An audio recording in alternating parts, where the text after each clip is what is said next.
इस बार उत्तर प्रदेश की जनता ने मुद्दों पर वोट दिया और जनता के मुद्दों पर चुनाव हुआ। जनता ने अपने मुद्दों पे मतदान किया और भारतीय जनता पार्टी की बड़ी हार उत्तर प्रदेश में हुई है। जहाँ तक सरकार बनने का ना बनने का है, सरकारें बना करती हैं, सरकारें गिरा करती हैं। सरकार में बहुमत नहीं हो तो बहुत लोगों को खुश कर करके सरकार बनानी होती है। मुझे लगता है ये खुश करने की जो कदम चल रहे हैं, खुश करने के लिए जो फैसले हो रहे हैं, और सब गिनती का सवाल होता है। सरकारें जब खुश करके बनाई जाती हैं तो कोई और खुश कर देगा तो उधर चले जाते हैं लोग। हमें उम्मीद है कि जनता ने जो फैसला देश के सामने लिया है, संविधान, आरक्षण और लोकतंत्र मजबूत हो, हमें उम्मीद है कि आने वाले समय में ऐसी चीजें आप देखोगे कि लोग उनके लिए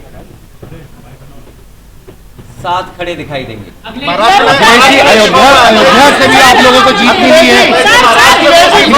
कल से अयोध्या को लेकर लगातार हारी है। आपने भी देखे होंगे ऐसे में। सच्चाई तो ये है कि भारतीय जनता पार्टी और सीटें भी हार जाती उत्तर प्रदेश में। भारतीय जनता पार्टी और भी सीटें हारती उत्तर प्रदेश में।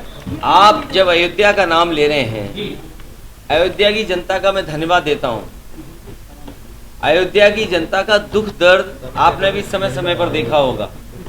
उन्हें जो उम्मीद थी वहां की जनता को, जिस तरह के सरकार का कामकाज था, लोगों को मुआवजा नहीं दिया सही जमीन का, लोगों के साथ अन्याय किया, आपने मार्केट की कीमत से जमीनें नहीं ली उनकी।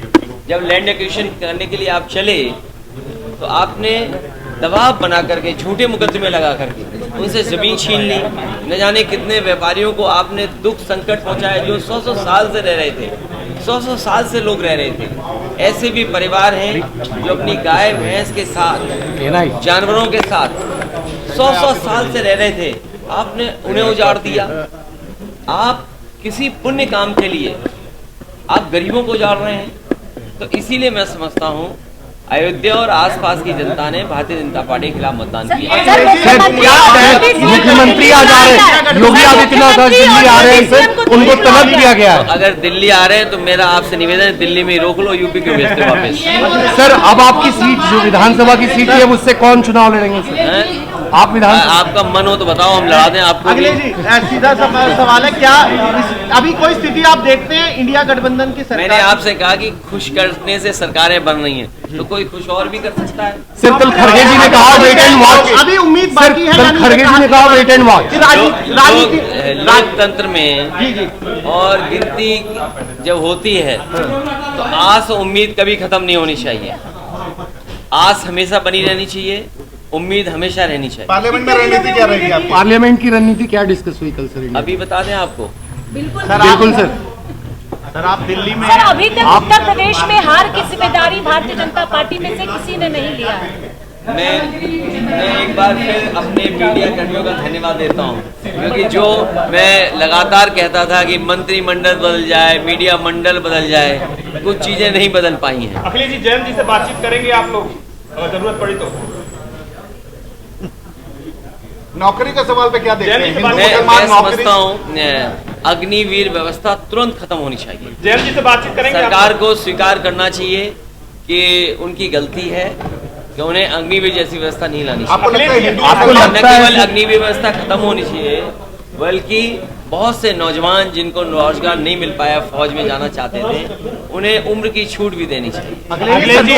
सरकार बनाने में लगी है, एनडीए सरकार बनाने में लगी है और शपथ 8 तारीख को होने जा रही है। शपथ हो जाएगी 7 तारीख को राष्ट्रपति ने उस समय भी दिया है। तो अच्छी बात है, वो तो गिनती है, गिनती जिसके पास होगी राष्ट्रपति उसी को शपथ पे बुलाएंगे, फिर गिनती बदल जाएगी, फिर कोई और शपथ देगा। ये क्या बात हुई? तो शपथ चलती रहती है। वेट एंड वॉच बोला गया है, वेट एंड वॉच में आप क्या कहेंगे? खड़गे जी ने कहा वेट एंड वॉच। भाई हमें बचाओ, हम लोग खुद बचाओ। ठीक है हो गया। Akhilesh ji sir wait and watch जरूरत पड़ी जयंत चौधरी से बातचीत करेंगे आप लोग। सर कल राहुल जी ने भी आपकी तारीफ की है। मैं कन्नौज की जनता का बहुत धन्यवाद देता हूँ कि उन्होंने सकारात्मक राजनीति को दोबारा सकारात्मक राजनीति के पक्ष में मतदान किया। कन्नौज की सुगंध और महकेगी और दूर तक जाएगी। सबसे ज्यादा सीटें आपकी पार्टी को मिल पाएंगी। 37 सीटें आई हैं सर आपकी पार्टी को उत्तर प्रदेश में। मैं जनता का धन्यवाद नेताजी की अनुपस्थित में आपने रिकॉर्ड जीत हासिल की, उनको किस तरीके से याद कर रहे हैं? पहला चुनाव लोकसभा। देखिए, नेताजी रहते तो हमारे आपके लिए सब के लिए खुशी की बात होती है। अगले जीत का कुछ चीजों पे बस किसी का नहीं चलता है। लेकिन जहाँ कहीं भी नेताजी रहे होंगे या होंगे, उन्हें अच्छा लग रहा होगा कि समाजवादियों ने आज उत्तर प्रदेश में बहुत सीटें जीती हैं।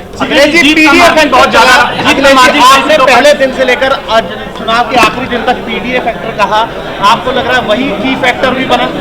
देखिए, पीडीए की लड़ाई बड़ी है और पीडीए के लिए लोगों को जागरूक करना, पीडीए आंदोलन के लिए लोगों को जोड़ना, पीडीए के तमाम सवाल हैं उनका जवाब सरकार से मांगना। मान लीजिए सबसे प्रतिष्ठित यूनिवर्सिटी जेएनयू है, क्या पीडीए परिवार वहाँ 15% से भी ज़्यादा है? क्या 15% से भी ज़्यादा है वहाँ पर?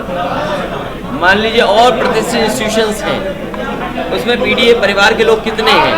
तो पीडीए की जीत जरूर हुई आज यूपी में, लेकिन पीडीए को लेकर के लड़ाई जो लड़ी जा रही है वो लंबी लड़ाई है।